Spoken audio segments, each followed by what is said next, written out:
Okay, so the next step will be to clean out the burners. And in this case right here, in type this carrier furnace that we have ribbon burners. So the ribbon burners, I'll take them out and I'll show you. They need to be taken out and cleaned out because the type of the heat exchanger that is in here, it can rust out and it can fall on top of the ribbon burners and plug it up. The newer furnace, they basically shoot the gas in there. They're called an in-shot burner.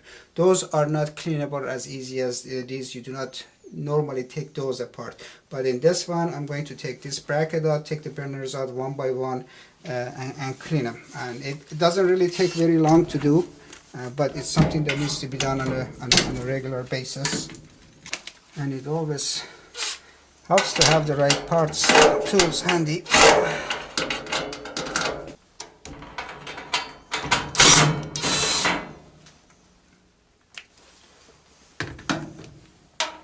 So we can take the fire shield out, and these are basically your ribbon burners. They just lift up and they can be taken out. So these ribbon burners, if the furnace is in a bad shape, you will see a lot of rust on here, and when you take a trash can and you try to dump it, usually a lot of stuff falls out of it. This one is not in that bad of a shape. That means the furnace is in good shape. Still, I'm going to take a brush and take all four of these burners out and clean them and put them back in. And our igniter is right here. This is an older style 3-wire igniter, and it has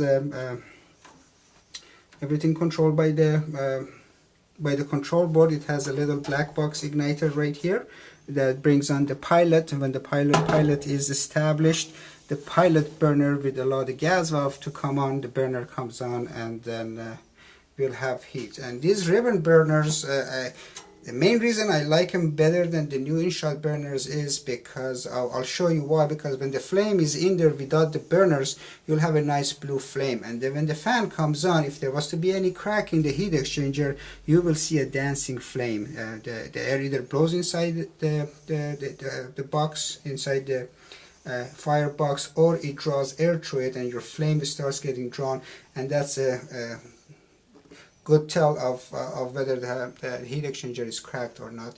And in that case, because of the age of this system, you will have almost no choice but to replace the furnace. So I'm going to go ahead and start cleaning on this and pull them out, and that will take probably about 15 minutes or so. Okay, now that I've taken the burners out, all four burners, and cleaned them, I'm going to, this is called your manifold. This is where the gas goes to the gas valve and shoots inside your burners. And they have little tiny holes on here called, call them spot, or and the best way of cleaning them is a piece of thermostat wire. Sometimes they plug up and you go through the hole on each one of them to make sure there is nothing blocking either one of them. And once that's done, we want to take the pilot assembly out, which is this right here that goes to your gas valve. So we need to disconnect the pilot tubing that goes to it.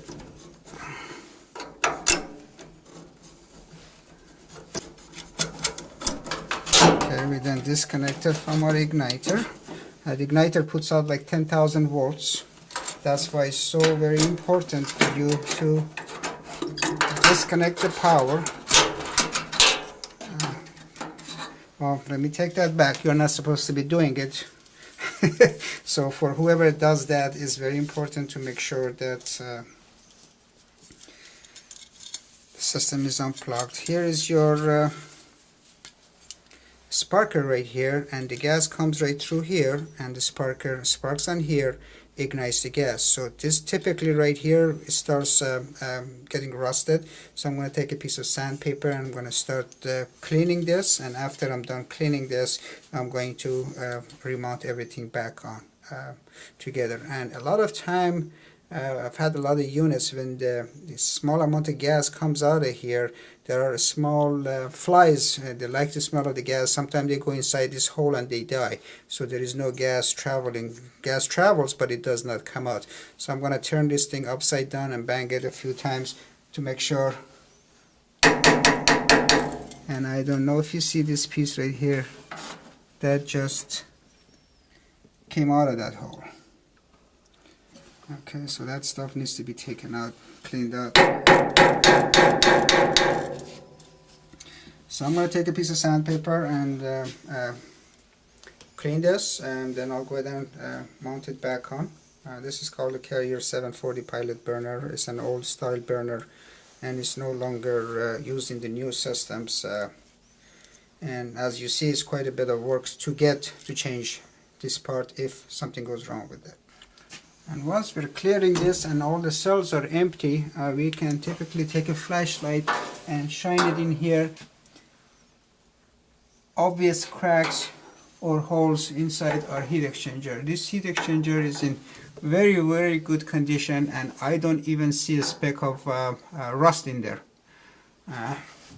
The amount that you see is very minute, even though it's a much older furnace. So this has been kept up very good and is in great condition.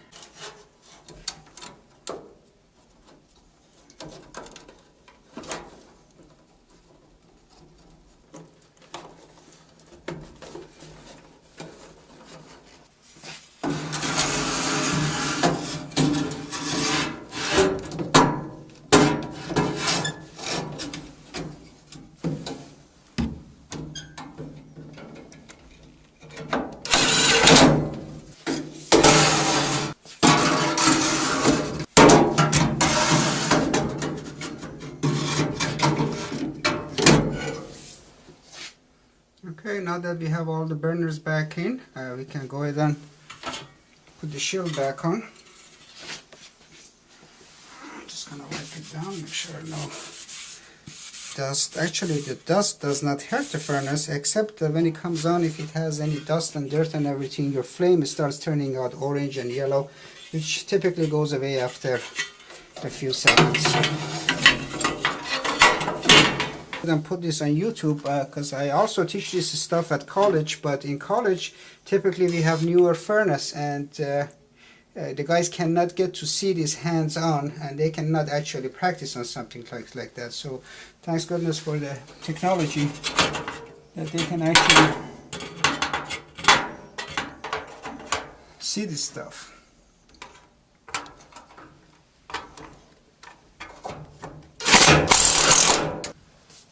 Okay, that goes on the cleaning. Everything is basically nice and clean.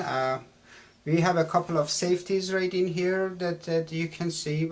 We have a limit control. This part right here is called a main limit. The job of that is if the heater gets your heater box gets too hot, it will kill the flame. The reason the box will get too hot is either you have a dirty flame, a dirty filter, or your fan is not running up to speed, or more important than all, you have a coil up here that is your cooling coil.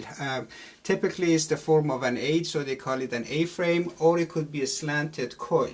So if your filtration in the system is not proper and all the dust and dirt, like I was showing you on the blower motor, it will bypass your heater and it will come here and gets stuck on your coil. When your coil is dirty, it's a lot of work to clean it. I'll go through it in a minute. But if you have a dirty coil, that means your heating and cooling takes longer than it's supposed to. When your cooling and heating of the house takes much longer than it's supposed to, that will cost more money out of your pocket. The furnace that we have here is an older Carrier. It's an 80% furnace, so that means out of every dollar that you spend on it is giving you 80 cents back, and it's wasting 20 cents. The newer furnaces nowadays are 95% furnaces. That means out of every dollar that you spend